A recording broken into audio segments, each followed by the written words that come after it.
بسم الله الرحمن الرحيم نحمده ونصلي ونسلم على رسوله الكريم وعلى آله الطيبين وأصحابه الطاهرين أما بعد. حضرات گرامی، چند دن پہلے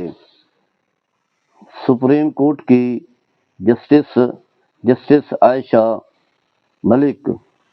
نے ایک فیصلہ دیا ہے حلالی کے حوالے سے کہ مروجہ جو حلالی کا طریقہ ہے یہ عورت کے وقار کے خلاف ہے، اور یہ حلالہ جو منصوبہ بندی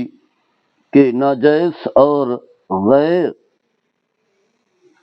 ارینج حلالہ کے ساتھ کیا گیا حلالہ جو ہے یہ غیر قانونی ہے، ناجائز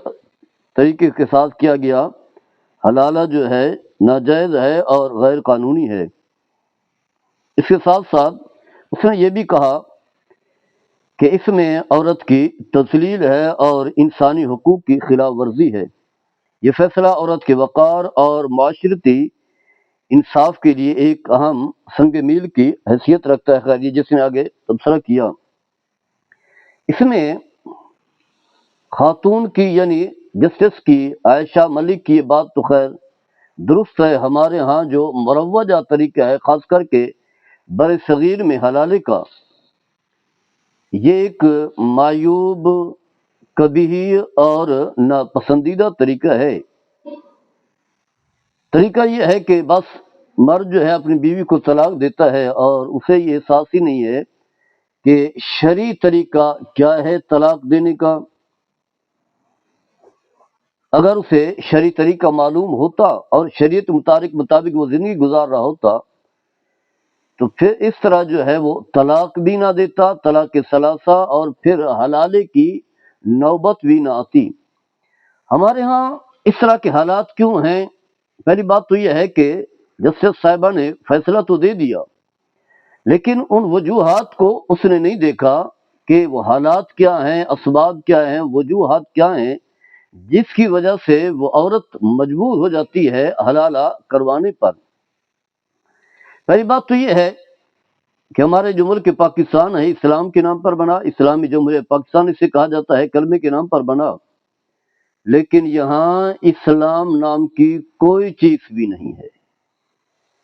جو یہود و نصارہ انگریز جس ملک پر قابض ہوئے، بر صغیر پر قابض ہوئے، وہ تو چلے گئے، ان سے بڑوں نے آزادی تو لے لی، لیکن آگے یہ نہیں دیکھا کہ ان کے طور و طریقوں پر چلنے والے اور انہیں اہمیت دینے والے ہم پر قابض ہو گئے، اور پھر انہی کے قوانین چل رہے ہیں، ان کا نظام چل رہا ہے، ان کے نظریات چل رہے ہیں، یعنی اسلام کا آگے انہوں نے بڑھنے ہی نہیں دیا، اور اسلام کا جو کام لوگ کر رہے ہیں انہیں حقیر بنایا گیا، کم تر تصور کیا گیا،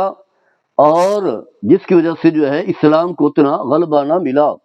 اور پھر سب سے بڑا المیہ یہ ہے کہ معاشرے کو اسلام کے حوالے سے جو اسلام کی تعلیمات ہیں، جو اسلام کے احکام ہیں، ان کی تعلیم دینے کی کوئی کاوش نہیں کی گئی حکومت کی طرف سے۔ ذمہ داری تو حکومت کی ہے، ریاست کی ہوتی ہے، کیونکہ وسائل سارے اسی کے پاس ہوتے ہیں، اور حاکم وقت کی یہ ذمہ داری ہوتی ہے کہ رعایا کو، عوام الناس کو اپنے جو طور و طریقے ہیں، جو نظام ہے، جو اصول ہیں، یہاں مسلمان رہتے ہیں تو جو اسلام کا نظام ہے، جو اسلام کی تعلیمات ہیں، ہر گھر میں پہنچائی جائے، لیکن کچھ بھی نہیں ہوا۔ سب کچھ پڑھایا جا رہا ہے جو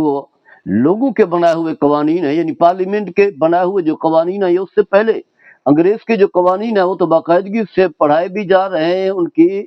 ترویج بھی ہو رہی ہے، ان کی عدالتیں تشریح بھی کر رہی ہیں، اور ادارے ان کا نفاذ بھی کر رہے ہیں، لیکن اسلام کے لیے جو ہے کوئی محنت نہیں ہے۔ ہمارے ہاں جہالت تو بہت زیادہ ہے، اور اس میں قصور حکمرانوں کا ہے اور ریاست کا ہے کہ کم از کم جو ہے بنیادی تعلیم تو لوگوں کو ملنی چاہیے، لیکن ہمارے ہاں وہ تعلیم نہیں دی جاتی۔ مخصوص خاندان ہے جس ملک پر جو ہے وہ قابض ہے، سارے وسائل ان پر خرچ ہو رہے ہیں، ان کی فیملی پر خرچ ہو رہے ہیں، اور انہی کی تعلیم ہے، ان کے لیے ہسپتالیں ہیں، سارے وسائل ان کے لیے ہیں، لیکن رعایا کے لیے کچھ بھی نہیں ہے۔ اس کے علاوہ ہم مسلمان ہونے کے ناطے سے ہم باقی چیزیں تو سیکھ جاتے ہیں. کوئی اگر کسان ہے تو اسے کھیتی باڑی کے طور طریقے آتے ہیں، کوئی مزدور ہے تو مزدوری کے اسے طور طریقے آتے ہیں، کوئی کاروبار کر رہا ہے تو اس کے وہ وسائل اور معمولات کو جانتا ہے، اس کے قوانین کو جانتا ہے. لیکن جب اسلام کے بارے میں پوچھا جائے تو کسی کو کچھ پتہ نہیں ہے. اس کی وجہ یہ ہے کہ ہم سیکھتے ہی نہیں ہیں، ہمیں معلوم ہی نہیں ہے کہ احکام شرعیہ کیا ہیں. اور خاص کر کے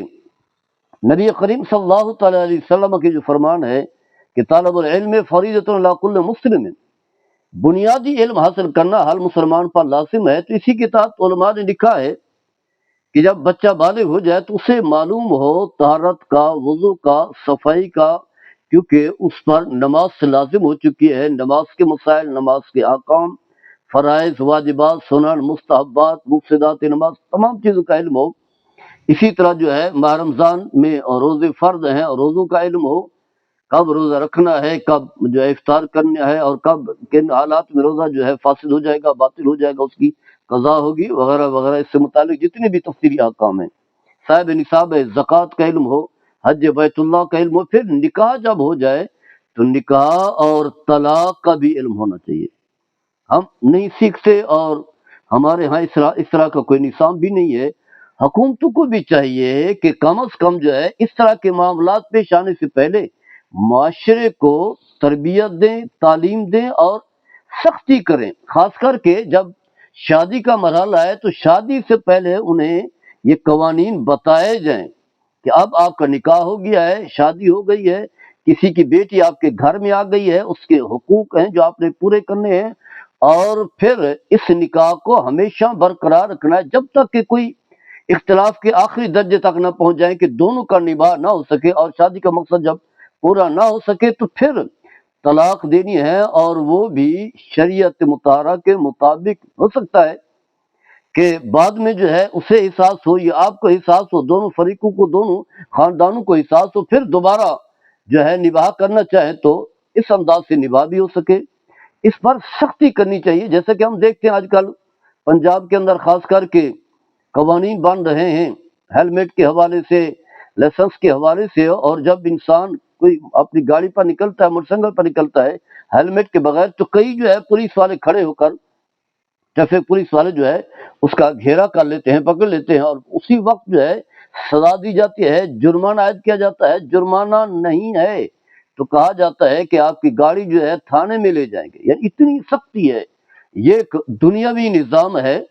اور اس سے کوئی اختلاف نہیں ہے، غلط نہیں ہے. لیکن اس طریقے سے جو ہے جو ہمارا خاندانی نظام ہے، یعنی خاص کر کے یہی شادی کا جو نظام ہے، کسی کی بیٹی کسی کے گھر میں آ گئی ہے تو اسے کسی وجہ سے جو ہے طلاق، بلا وجہ جو ہے اسے طلاق نہ دی جائے. اس سے جو ہے پورا خاندان جو ہے وہ تباہ ہو جائے گا. اور پھر ہم دیکھتے ہیں کہ خاندان کے خاندان تباہ بھی ہوتے ہیں. تو ریاست کی بھی کچھ ذمہ داری ہے. عدالتیں اس طرح کے فیصلے دے دیتی ہیں، باتیں کر لیتی ہیں، لیکن اس کے علاوہ جو ہے ان لوگوں کے لیے جو ہے کچھ قوانین کا نفاذ نہیں کرتی، ریاست کو مجبور نہیں کرتی کہ وہ ان کا حقوق کا جو ہے خیال رکھے. تو ہم دیکھتے ہیں ہمارا کوئی معاشرہ عجیب سا ہے. جب بیٹی کی شادی ہو جاتی ہے تو ماں باپ سمجھتے ہیں کہ بس ہم نے اپنی ذمہ داری پوری کر لی ہے، اب وہ اسی کی ہے، وہاں مرے، وہاں جیے، وہاں تکلیفیں اٹھائے، وہاں تکلیفیں برداشت کرے، کچھ بھی ہوتا رہے، چاہے اس کی وہاں عزت ہو نہ ہو، وقت ہو یا نہ ہو. بس اب اس گھر کی طرف نظر اٹھا کر نہیں دیکھنا، نہ یہاں سے کوئی لینا دینا، بس کبھی ملنے کے لیے آ گئی، یہاں خود ملنے کے لیے چلے گئے. تو اس انداز سے جو ہے اصل غلامی تو یہ ہے، اصل انسانی حقوق کی پامالی تو یہ ہے، اصل وقار تو یہ ہے جسے اس کے ماں باپ بھی اہمیت نہیں دے رہے. پھر خاص کر کے ماں باپ فوت ہو جائیں تو بھائی تو سمجھتے ہیں کہ بس اب تو ایسی ہمارے ہاں گویا کہ مر چکی ہے، اس کا وجود ہی نہیں ہے. اور بہن کبھی سوچ بھی نہیں سکتی کہ اگر طلاق ہو جائے تو میں ماں باپ کے گھر یا اپنے بھائیوں کے گھر جا کر کے رہوں گی، ہو ہی نہیں سکتا. اور پھر ہم دیکھتے ہیں کہ بچے ہو جاتے ہیں، 4-5 بچے ہو جاتے ہیں، مرد طلاق دے دیتا ہے. اب جو ہے اولاد کی محبت بھی ہے، ماں چاہتی ہے بچے میرے پاس رہیں، لیکن بچے کیسے رکھے گی؟ انہیں کھلانا بھی ہے، پلانا بھی ہے. اور ہمارے ہاں اس ملک کے اندر جو مہنگائی کر دی گئی ہے، انتہا درجے کی مہنگائی ہے، اور پھر ایسے لوگوں کے لیے جو ہے حکومت کی طرف سے کچھ بھی وسائل میسر نہیں ہے. یعنی قوانین تو وہ چاہتے ہیں کہ انگریز والے ہوں، لیکن سہولتیں جو ہے وہ انگریز والی دینے کے لیے تیار نہیں ہے، جبکہ یورپ میں یا جو غیر مسلم مالک ہیں وہاں بچوں کے لیے جو ہے باقاعدگی سے وظیفہ ہوتا ہے۔ اسی طرح جو ہے کوئی بیوہ ہے، طلاق یافتہ خاتون ہے یا اس کا شوہر نہیں ہے تو اس کی بھی کفالت کی جاتی ہے۔ یہاں تو چاہے پورا کا پورا خاندان تباہ ہو جائے، مر جائے، ہلاک ہو جائے، کچھ کھانے کو ملے یا نہ ملے، ریاست کو کچھ پتہ نہیں ہے، کچھ علم نہیں ہوتا۔ تو اب 4-5 بچے ہوں، شوہر جو ہے طلاق دے دے، اور طلاق تو ہمارے ہاں تو بریک ہی نہیں لگتی لوگوں کی، یعنی مرد کی تو بریک ہی نہیں لگتی، اسے پتہ ہی نہیں ہے میں نے طلاق دینی ہے تو کس انداز سے دینی ہے، اس کی بریک ہی نہیں لگتی۔ 3 طلاقوں سے پہلے بلکہ 3 سے بھی آگے نکل جاتا ہے، حالانکہ زیادہ سے زیادہ طلاق دینے کا حق جو ہے وہ ہے 3 کا ہے، یعنی 3 طلاقیں، اس کے بعد تو ویسے ہی فضول ہے، لغویات کلمات ہیں، تو اس کی بریک جو ہے 3 تک بھی نہیں رکتی، بلکہ آگے جو ہے وہ چلی جاتی ہے۔ طلاق ہو گئی، اب نہ عورت کو پتہ ہے عدت کہاں گزارنی ہے، نہ ہماری ریاست نے انہیں کچھ بتایا ہے۔ یہ تو علماء جو ہے محنت کر کے اور لوگوں تک جو ہے شریعت مطالعہ کے احکام بتاتے ہیں۔ تو اب عدت بھی اس نے یہاں گزارنی، اسے پتہ نہیں، ماں باپ کے گھر چلی جاتی ہے، ماں باپ کے گھر میں کوئی حیثیت نہیں ہے، پھر بچوں کی فکر ہوتی ہے۔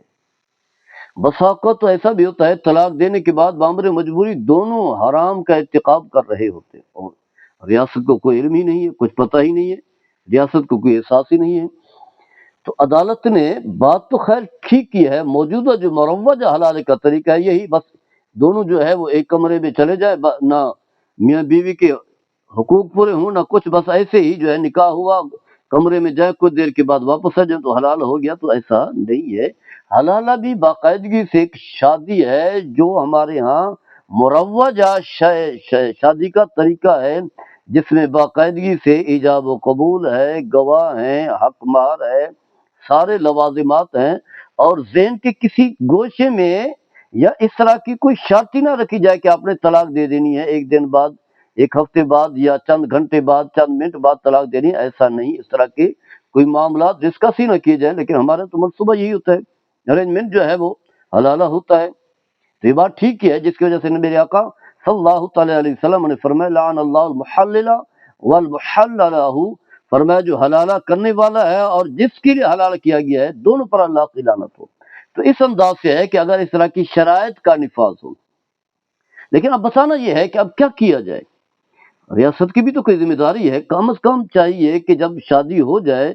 تو مرد کو بتایا جائے، یہ قوانین باقاعدگی سے بتایا جائیں، قوانین کا نفاذ بھی ہو، جیسے کہ ہم دیکھ رہے ہیں کہ 6 ماہ جو ہے وہ سزا ہوگی، 1 سال سزا ہوگی، وغیرہ وغیرہ۔ اس حوالے سے بھی سزا کا تعین کیا جائے کہ اگر 1 سے زائد طلاق دو گے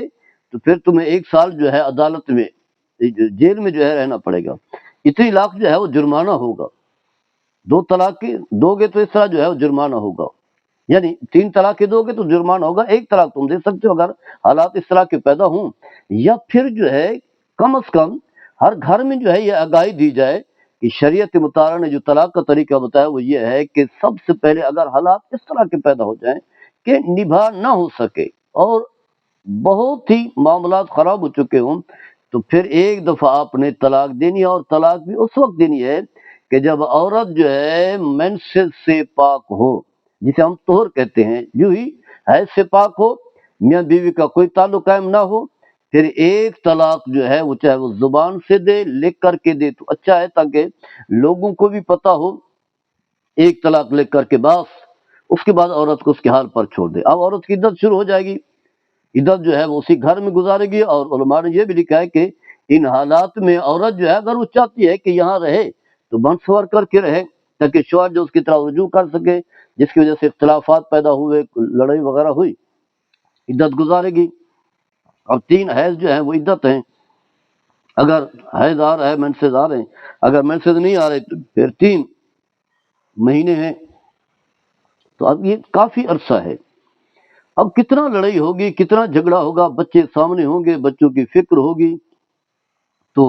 پھر جو ہے دونوں پھر صلح کر لیں گے، شوہر جو ہے صلح کر لے گا، تو نکاح اسی طرح برقرار رہے گا، نہ نئے نکاح کی ضرورت ہوگی، نہ کسی اور چیز کی ضرورت ہوگی، نہ حلالہ، نہ اس طرح کی جو ہے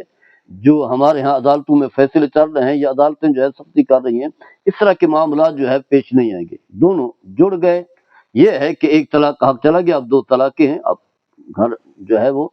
اچھے انداز سے زندگی گزاریں، بچوں کی فکر کریں اور اس انداز سے زندگی گزاریں۔ لیکن اگر پھر بھی اگر وہ عدت کے اندر رجوع نہیں کرتا تو یہ طلاق بینہ ہو جائے گی۔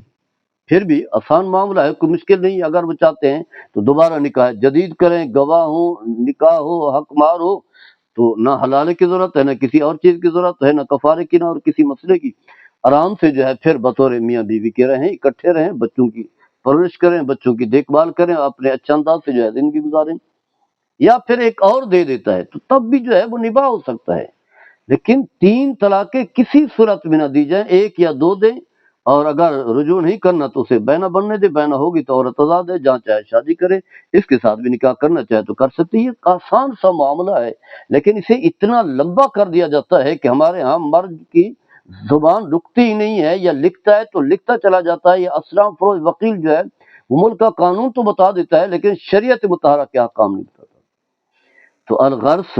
عدالت کی بات قدرے بہتر ہے، اور حقیقت بھی یہی ہے اس سے، لیکن اس میں عورت بھی الحمدللہ عورت بھی بیچاری مجبور ہوتی ہے۔ اب کہا جائے کہ عورت کے وقار کے خلاف ہے تو عورت نے اور جگہ تو شادی کرنی ہی کرنی ہے، اب وہ بیچاری مجبور ہے، بچوں کے بغیر رہ نہیں سکتی، اور جگہ بھی شادی کرے گی تو ہمارے ہاں تو طلاق یافتہ ہو تو اسے تو کوئی اس سے نکاح کرنے کے لیے کوئی تیار ہی نہیں ہوتا، اگر نکاح بھی کر لے تو اس کی کوئی عزت وقت و حیثیت ہی نہیں ہوتی۔ معاشرے میں کچھ چیزوں کو جو ہے ان لوگوں کے حقوق بتانے کی بھی ضرورت ہے نا، ریاست کی ذمہ داری بھی تو ہے نا، ایسے تو نہیں روزانہ جو ہے اجلاس ہو رہے ہیں، بس آئین بن رہے ہیں، اپنے مفادات مال اکٹھا کر رہے ہیں، فائد حاصل کر رہے ہیں، عیاشی کی زندگی گزار رہے ہیں، لیکن اس حوالے سے مخلوق خدا کی کوئی پرواہ ہی نہیں ہے۔ تو عدالتوں کو بھی چاہیے کہ حکومت کو جو ہے پابند کریں کہ اس طرح کے جو ہے قوانین بنائیں اور ان کا نفاذ کریں اور سختی کریں۔ تو بیچاری عورت مجبور ہو جاتی ہے، ماں باپ کے گھر میں کوئی حیثیت نہیں ہے اور شادی بھی نہیں ہو سکے گی، بچے بھی لٹک جائیں گے، کبھی اس کے پاس کبھی کسی کے پاس، بچے بھی ضائع ہو جائیں گے، تو بامر مجبوری وہ قدم اٹھا رہی ہوتی ہے۔ یا اسی طرح شوہر بھی سمجھتا ہے، یعنی جو طلاق دے بیٹھا ہے وہ بھی سمجھتا ہے کہ اگر ہم دونوں اکٹھے نہیں رہیں گے تو بچے ضائع ہو جائیں گے، بچے ضائع بھی ہوتے ہیں، اور نئی بیوی آئے گی تو وہ بچوں کو کہاں حیثیت دے گی، اس کے لیے جو ہے وہ تو ایک اجنبی بچے ہوں گے، تو لڑائیاں، فتنہ فساد، پھر بامر مجبوری جو ہے اس طرح کا قدم اٹھاتے ہیں۔ لیکن پھر بھی چاہیے کہ شریعت مطالعہ کو سامنے رکھیں، جو حلال کا شرعی طریقہ ہے، شریعت نے اجازت دی ہے، قرآن میں بھی ہے اور حدیث میں بھی ہے، نبی کریم صلی اللہ تعالی علیہ وسلم کے دور میں بھی حلال ہوا، لیکن اس کا ایک آسان طریقہ ہے، باقاعدگی سے نکاح ہو، ایجاب و قبول ہو، حق مہر ہو، اپنی مرضی سے جو ہے پھر وہ طلاق دے تو پھر جو ہے وہ حلال ہو سکتا ہے، ورنہ نہیں ہو سکتا۔ اللہ تعالیٰ ہم سب کو عمل کرنے کی توفیق عطا فرمائے۔ وما علیہ السلام۔